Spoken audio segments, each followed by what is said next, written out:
Ladies and gentlemen, welcome to another edition of World Talks here on TVP World. I'm your host, Benjamin Lee, and please join me and my guest on this next interview. Now, the Warsaw Uprising, one of the most dramatic acts of Polish resistance during World War II, remains deeply personal for many. Today, we explore the legacy through the powerful life story traced through generations. Joining us today on TVP World to uncover the story of bravery, memory, and modern resonance is Aaron Korewa, director of the Atlantic Council's Warsaw office, whose grandmother, Aleksandra Filip Korewa, fought at just 18, was seriously wounded, survived daylight brutalities, escaped transfer to Auschwitz, and dedicated her life to preserving that memory. Hello, sir, and welcome to TVP World. Thank you for having me. So, the story of your grandmother is actually quite amazing. Just at 18, she decided to join the Warsaw Uprising. What inspired her to take such kind of action? Well, when I asked Grandma about this, she would say that, well, she just found herself in Warsaw by accident, really. I mean, her father was in the resistance movement. He was smuggling weapons from occupied Czechoslovakia to the AK, but he was unfortunately caught and executed. So then there she was in Warsaw, and it was basically like, well, this is what we have to do. Like, this is just what we do. There wasn't much questioning. It was like this. There was a call to arms, and we had to do it. It was our bid for freedom, as they said. And it was very much like she would often emphasize duty and expectations.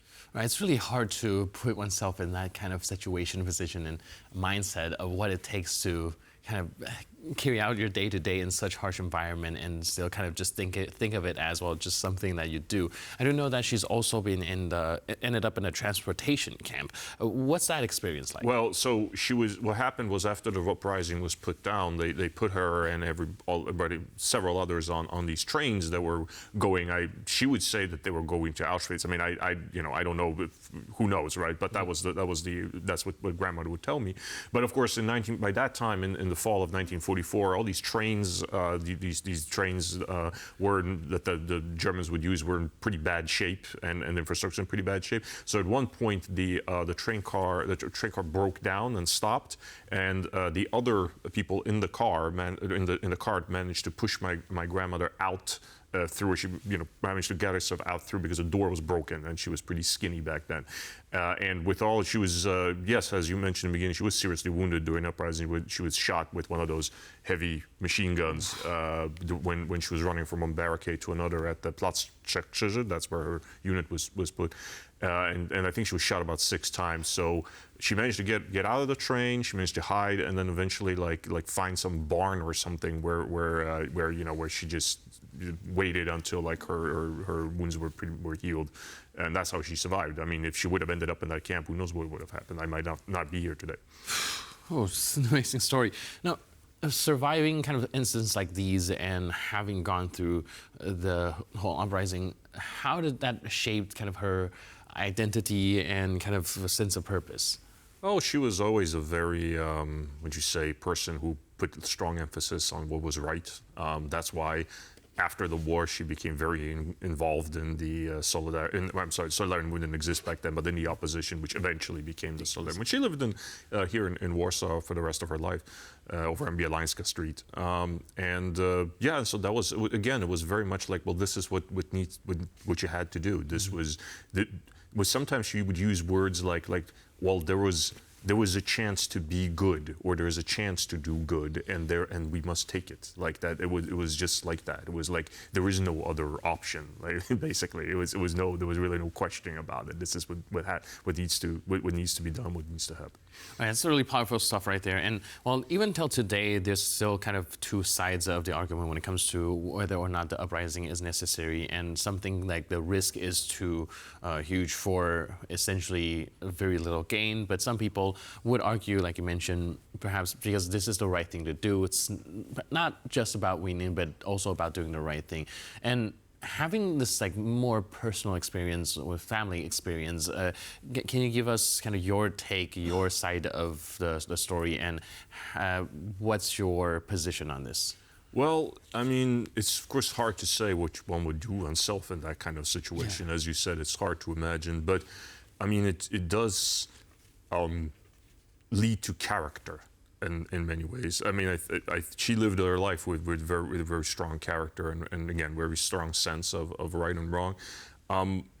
I was listening to the director of the Warsaw Uprising Museum on the radio this morning. I think he made an excellent point. It's like you have a right to live free, right? If someone tries to take that from you, you have a right to stand up, for your freedom.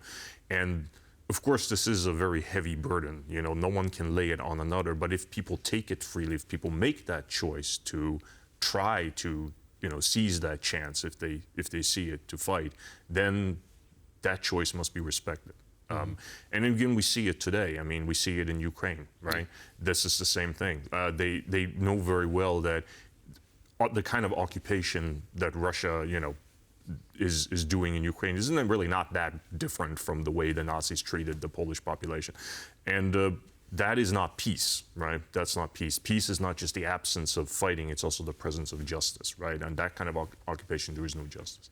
And people have a right to, to demand justice for themselves and fight for it if need be.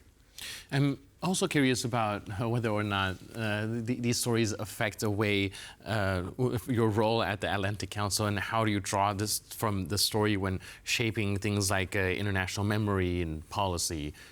Yeah, no, thank you. That's a great question. I think that one of the things we always go to the Warsaw Uprising Museum. I often attend there's a Medal of the Warsaw Courier Gala of Jan Nowak-Jezierski, and Jan Nowak-Jezierski had made a great point to say that what he learned from Warsaw Uprising is that Poland can't be alone, right? Poland cannot. One of the reasons, unfortunately, the main reason why the uprising failed is because Poland was alone.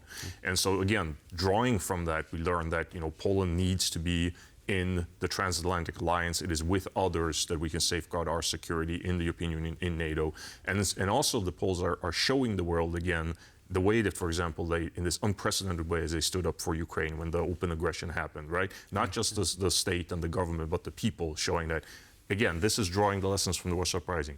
We were alone back then. We will make sure that they are not alone this time. That is, I think, one of the most important lessons to be learned. Yeah, I heard the saying that Poland is the kind of ally to Ukraine that Poland needed back then. Exactly. And for me, that's very powerful. And how do you think her story and legacy inform Poland's current kind of geopolitical position and sort of this whole civil resilience? No, I think that was, one of the lessons of the Warsaw Uprising is that even if, and of course this is maybe a controversial thing to me, people are divided on this, but at home, I have a poster from the Solidarity movement during the, the Solidarity was fighting, a different kind of tyranny, but still. And again, they use the symbol of the P and the W and the anchor. And it's like, there's no text on that poster. Like, everybody knows what that refers to, right? It's like the fight is now again, right? Once upon a time, they fought for, now we have to do it, right? We have to finish, we have to get it right.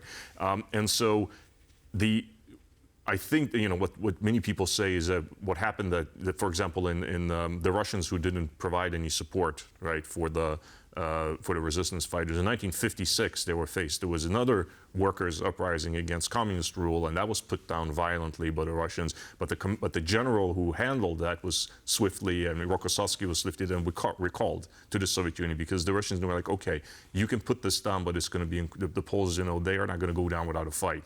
So in the 80s, then once again when it looked like do we have to send the tanks in? Well, maybe the memory of the Warsaw Uprising, maybe that could have moved the needle in the Kremlin, saying, well, if we send the tanks in, we really don't want to have another fight like this, right? You can't do that with Poland, right? They're going to stand up for themselves, and at that point, the Soviet leadership just simply had no stomach for it. Now, again, like that's maybe a controversial theory, but the point being is that the word was spread, right, from not that these people fought not just for Warsaw, but for all of Poland, right, and for the great promise of this country, which we see today. Now the country is free, right? It is in the transatlantic alliance. It's a role model for other countries. Again, speaking of Ukraine, and so it was the spirit of the Warsaw Uprising lives on in a way, in that sense, I think. Right.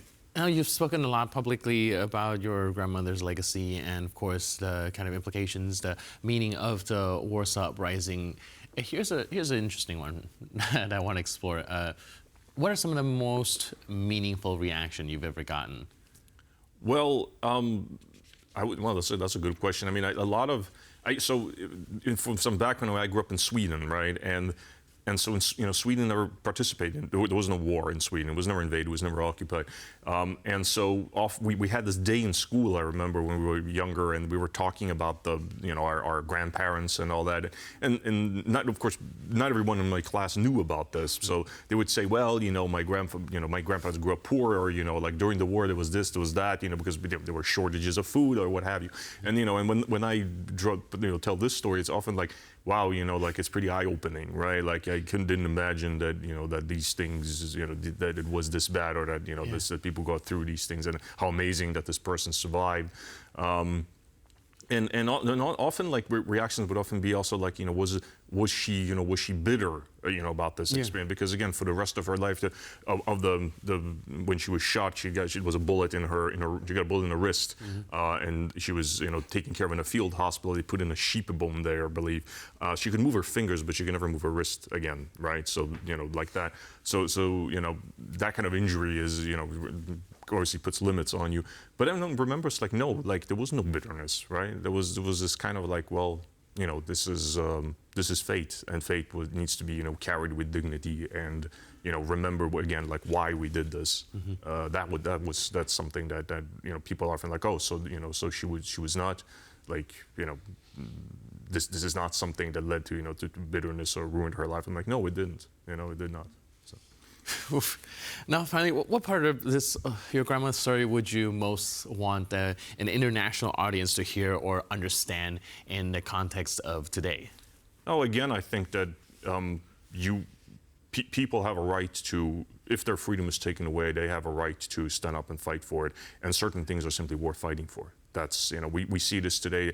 There is, in certain parts of the West, we have not fought a war for a very, very long time in the West. And I'm talking about, like, I'm from the US, so yes, we fought a whole bunch of wars, but we fought wars of choice, right? We have not fought wars of national survival, existential wars. The Ukrainians are fighting an existential war today.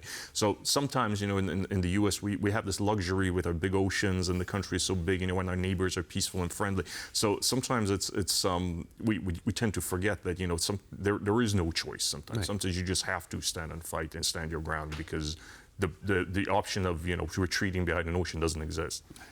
Yeah, sometimes freedom is not just a right, but also a responsibility as well. Absolutely. Thank you so much for your input and insight. Really appreciate it. Thanks for being with us. Cheers.